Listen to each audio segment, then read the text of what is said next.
Myra Media Amar welcomes political knowledge KS Prasad. నమస్తే sir. నమస్తే అండి.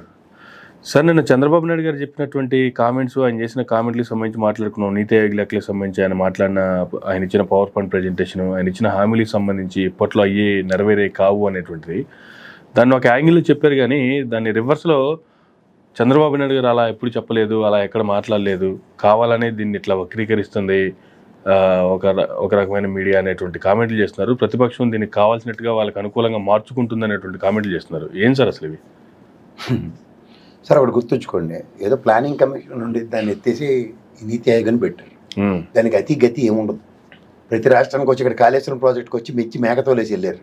ఏమైంది? అసలు ఇది ఇంజనీరింగ్ అద్భుతం అని చెప్పి నీతి ఆయోగ్ సర్టిఫికేట్ ఇచ్చి వెళ్ళింది. మరి ఈ ప్రభుత్వం రాగానే ఏం చేస్తుంది?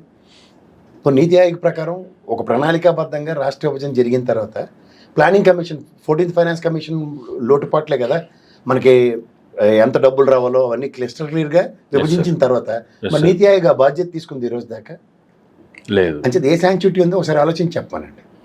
ఇప్పుడు ఓవరాల్గా నిన్నటి దాకా ఇచ్చిన అన్ని రిపోర్ట్లు ఒకలా ఉంటాయి, నీతి ఆయోగ్ కూడా సడన్గా ఒకలాగా, లేకపోతే దాని మీద ఒక డిబేట్ వీళ్ళకి అనుగుణంగా మలుచుకొని చేసుకోవడానికి ఏ ప్రాతిపదిక మీద చేస్తారో ఒకసారి చూసుకుని చెప్పానండి సార్. రెండోది, ఇదంతా ఒక ఎత్తి అయితే నేను నిన్న ఒక లోకేష్ గారిదిను, పవన్ కళ్యాణ్ గారిది అండ్ చంద్రబాబు గారు మాట్లాడింది చూశాను. మీరు అది ప్లే చేయండి, తెలుస్తుంది ప్రజలకి.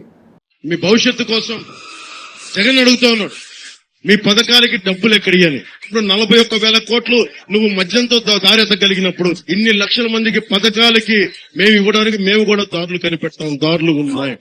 ప్రతి హామీకి క్యాల్కులేషన్ చేస్తే ఎంత ఖర్చు అవుతుందో తెలుసుకున్నా, ప్రాజెక్ట్ వ్యూహం ఏంటి, ఎలా అమలు చేయాలో తెలుసుకున్న తర్వాతనే నేను హామీ ఇచ్చాను. ప్రజలు ఒకవేళ చేయకపోతే ఇదే కాలర్ బట్టి నిలదీసే హక్కు కూడా సంపద సృష్టించాలి, ఆదాయాన్ని పెంచాలి, మా తమ్ముళ్లకు ఉద్యోగాలు ఇవ్వాలి, పెంచిన ఆదాయాన్ని పేదవాళ్లకు పంచాలి. ఉద్యోగం వచ్చే వరకు 3,000 రూపాయలు నిరుద్యోగ భృతి ఇస్తా, 5 ఏళ్లలో 20 లక్షల ఉద్యోగాలు ఇస్తా, పెట్టుబడులు తీసుకొస్తా, ప్రపంచంలో ఉండే కంపెనీలు మీ ఇంటికి తీసుకొస్తా.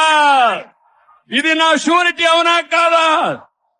ఇప్పుడు 41,000 కోట్ల పైచీలకి ఏదో లెక్కర్ మీద డబ్బులన్నీ నేలమాలిగిల్లోకి వెళ్ళిపోయి అలాంటిది ఏదో మేము చేసేసి సంక్షేమం ఇస్తాం అన్నట్టుగా మాట్లాడుతున్నారు పవన్ కళ్యాణ్ గారు. ఈ లోకేష్ గారు అయితే ఆ జాఫర్ అడిగిన ప్రశ్నకి అయితే మా దగ్గర అన్ని క్యాల్కులేషన్స్ ఉన్నాయండి, మేము ఎంత అంటే దగ్గర 70,000. నాకు తెలిసి నేను ఒక విషయం ఉంది, లాస్ట్ టర్మ్లో ఫైనాన్షియల్ బడ్జెట్స్ తీసుకోండి మీరు, అయితే 14 నుంచి 19 దాకా, 14 నుంచి 19 దాకా కూడా జరిగిన సంక్షేమాలకు అన్నిటికీ అగ్రిగేట్న ఒక 50,000 కోట్ల దగ్గర ఖర్చు పెట్టారు.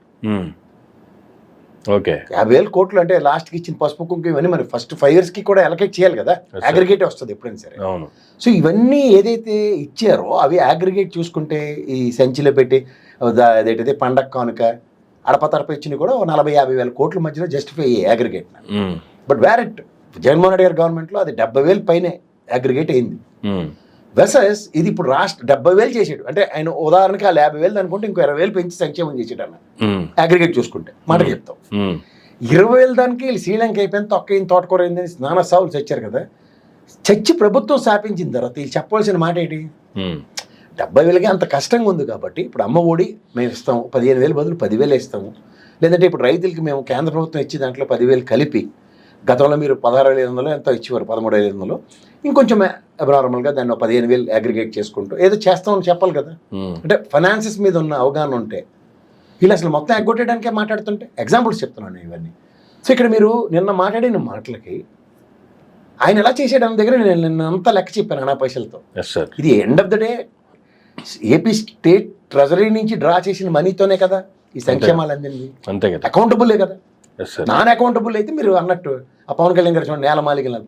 మళ్ళీ మీకు ఫర్ యువర్ ఇన్ఫర్మేషన్ నేను మళ్ళీ చెప్తున్నా, బ్రవరేజ్ కార్పొరేషన్ అన్నది గవర్నమెంట్ ఆఫ్ ఆంధ్రప్రదేశ్ అండర్లో లాస్ట్ 5 years నడిచింది. ఇప్పుడు వాళ్ళు స్పిరిట్ రేట్ ఎక్స్ రేట్ కొంటున్నారో లేకపోతే వై రేట్కి అమ్ముతున్నారో, ఈ ట్రాన్స్పరెన్సీ వాళ్ళకు ఉంది, మిగిలిన వాళ్ళు ఏం సచ్చారో వాళ్ళకి సంబంధం లే. Those are all outlets. ఇప్పుడు నేను ఉదాహరణకి లోపల ఉన్న స్టాక్ అంతా నేను బయట కొనుక్కుని బయట ఎక్కడో కిరాణా కొట్లో అండర్ గ్రౌండ్ తెవ్వి వేరే వాడికి 10 రూపాయలకి ఎక్స్ట్రా అమ్మాను, 50 రూపాయలకి ఎక్స్ట్రా అమ్మాను. That is my personal risky business. అది జరిగింది అనుకోండి, ఎగ్జాంపుల్ చెప్తాను. దాని మీద ప్రభుత్వపరమైన చర్యలు లేకపోతే ఇప్పుడు వచ్చిన తర్వాత మీరు ఎగ్దమ్ ప్రైవేట్ పరం చేసేదాన్ని ఇప్పుడు లిక్కర్ మాఫియాని 14% దీని మీద చేసేస్తున్నాం అని చెప్తాం. అలా కమిషన్ ఇస్తున్నాం వాళ్ళ దగ్గర. ఇందులో కమిషన్ అనే సబ్జెక్టే లేకుండా entire it has come to the state treasury. Sir దాన్ని ఎక్కడ కాంట్రాడిక్ట్ చేస్తారు మీరు? అవును. అనవసరంగా మీరు అబాస్పాలు చేసుకోవచ్చు. స్పిరిట్ ఒకటే గవర్నమెంట్ గేమ్ చేస్తుంది. మిగిలింది సేల్స్ పాయింట్ దగ్గర ఎక్స్ స్టాక్ తీసుకెళ్ళి అక్కడ పెట్టారు. ఎక్స్ స్టాక్ రిటర్న్ గవర్నమెంట్కి రాకుండా ఏం చేస్తారు దాంట్లో? Yes sir. సో అది ఒక ఇర్రిలవెంట్ అండ్ ఇల్లాజికల్ ఆర్గ్యుమెంట్స్. దానికి ఏంటంటే ఎలక్షన్స్ లీడ్ చేసుకోవడానికి పనికొస్తుంది, కానీ అందుకే 7 నెలలైనా దాని వాస్తవాలు చూపించుకోలేకపోతున్నారు. అవును, మీరు అది గమనించండి. రెండోది, లోకేష్ గారు ఎప్పుడైతే నా దగ్గర క్యాల్కులేషన్స్ ఉన్నాయి ఇవన్నీ అంటే, మీరు ఒకసారి మీరు గవర్నమెంట్ ఫామ్ అవగానే రేవంత్ రెడ్డి గారు ఆ తెపెల న్యూస్ ఛానల్లో చిలకపలుకుల్లో ఒక ఇంటర్వ్యూ ఇచ్చారు. అమర్యాద ఇంటర్వ్యూ అంటాను, ఎందుకంటే ముఖ్యమంత్రి గారికి జరిగిన మర్యాద తక్కువ చేసిన ఇంటర్వ్యూ అది. ఎందుకంటే కనీసం రిసీవ్ చేసుకోకుండా కాల్మిక్ కాల్ వేసుకుని ముఖ్యమంత్రి గారితో మాట్లాడిన దాంట్లో ఇట్స్ నాట్ యాక్సెప్టబుల్. కానీ ఆయన ఆ రోజు మాట్లాడిన మాటల్లో, కొత్తగా ముఖ్యమంత్రి అయ్యారు, రాష్ట్ర ఖజానా మీద అంటే ఏముందండి, ఇటు రూపాయి తగ్గించి అటు పావులదే పెంచి అలా చేసి మొత్తానికి నేను చేయవలసింది చేస్తానని చాలా ఈజీగా చెప్పేశారు ఆయన ఫస్ట్ డేస్లో. కాబట్టి బట్ సబ్సిక్వెంట్ డెవలప్మెంట్స్లో he has realised what is the finances of state. అంతే సార్. అంచేత ఈ 6 బుల్లెట్ పాయింట్లో డెలివరబుల్స్కి వచ్చారు కదా, ఎంత కష్టం ఉందో ఆయన గ్రహించగలుగుతున్నాడు. అవును. ఇది మీరు కంపేర్ చేసుకుంటే 8 స్టేట్లలో అగ్రిగేట్ 1,50,00,000 సంక్షేమం జరిగింది. 1.5 crores పైన సంక్షేమాలు జరుగుతుంటే సార్ ఈ ఒక్క స్టేట్లోనే 1,50,000 కోట్ల దగ్గర సంక్షేమం జరిగింది ప్రతి స్టేట్లోనే అగ్రిగేట్. ఈ స్టేట్లోనే ఏం జరగలేదు ఆంధ్రప్రదేశ్లో. ఇది గమనించమంటున్నారు. Yes sir. సో ఎప్పుడైతే ఇవి మనకి జరగట్లేదు అన్న దాని మీదే ఫోకస్ చేస్తే అప్పుడేం చెప్తున్నారు, అసలు చాలా కష్టంగా ఉందని. దీనికి ఫస్ట్ ఎలక్షన్ కమిషన్కి ఎవడైనా తోలు తీసివాడు ఉంటే ఫస్ట్ ఇలాంటి ఉపద్రవాల నుంచి బయటపడతాం.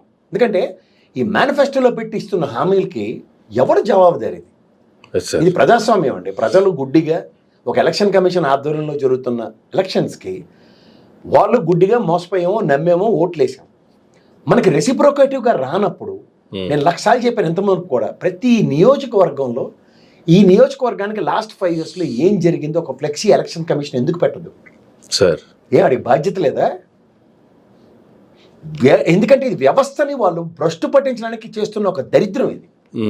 ఇప్పుడు గత 3 టర్ములు బట్టి ఒక బ్లాక్లు 3 పెట్టి వీడి పేరుకి ఇక టిక్ పెట్టండి, నోటా పెట్టండి అని దిక్కుమాల పోస్టర్ని మన మొహాన్ని పెడతారు కదా. దాని బదులు ఎలక్షన్ కమిషన్ ఎలక్షన్స్ ముందున గత 3 ఎలక్షన్స్లో క్యాండిడేట్ లేదా పార్టీ, ఒక్కొక్క పార్టీ ఒక్కొక్కసారి గెలవచ్చు, తెలుగుదేశం గెలవచ్చు, వైఎస్ఆర్సీపీ గెలవచ్చు, జనతా గెలవచ్చు, జనతా పార్టీ. ఈ 3 బ్లాక్లు పెట్టి ఎవడైతే వాడు లేదా 3 సార్లు ఒకటే కన్సిస్టెంట్ వీడి నియోజకవర్గం చేసిన పని ఎందుకు డిస్ప్లే చేయదు ఎలక్షన్ కమిషన్? పర్టికులర్ నియోజకవర్గానికి ఇంత డబ్బులు గ్రాంట్ వచ్చింది స్టేట్ కమిషన్ నుంచి, స్టేట్ అసెంబ్లీ నుంచి, లేకపోతే అసెంబ్లీలో గ్రాంట్ చేసిన నిధులు అనుకోండి, ముఖ్యమంత్రి గారు ఇచ్చిన నిధులని, లేకపోతే గౌరవ ప్రధానమంత్రి గారు ప్రధానమంత్రికి సంబంధించిన పథకాలకు సంబంధించినవి, ఇవి ఎందుకు డిస్ప్లే చేయలేరు ఈ రోజు ఉన్న డేటాలో? ఏ సకల జనరల్ సర్వే, ఈ చట్టసేదనం ఒక రోజులో చేస్తారు కదరా మీరందరూ. ఎక్కడ చచ్చారు మీరందరూ? ఇంకెన్నా పరిరక్షిస్తారు వ్యవస్థని. నాకు అర్థం కాదు. ఒకటి చిక్ ఎట్టండి, ఒక టిక్ సంతకం పెట్టండి, ఇంకోటి చొక్కెట్టండి, అందులో సంతకం తీసుకోండి, ఏది టాలీ అవ్వు లాస్ట్కి. టాలీయే కావు. మీరు ఇచ్చి డేటా సుప్రీంకోర్టే ఒప్పుకోవట్లే. ఏం పని చేస్తారు ఎలక్షన్ కమిషన్ వాళ్ళు? ఇవి ఎలా ఉంటున్నాయంటే, ఈ హామీలు ఎప్పుడైతే ఎగ్గొడుతున్నారో, మేము జడ్డి వెదవలం, ప్రజలంటే జడ్డి వాళ్ళు జడ్డి వెదవలం అని అర్థం. ఎందుకంటే 634 హామీలు ఇచ్చి మేనిఫెస్టోలో తీసేసి ఏమి చేయకపోయినా మళ్ళీ నమ్మేసాం కదా. ఇదే బీజేపీ ఇంత దాష్టికం చేసిన 10 ఏళ్ళు బట్టి సిగ్గు లేకుండా ఓటేసాం కదా.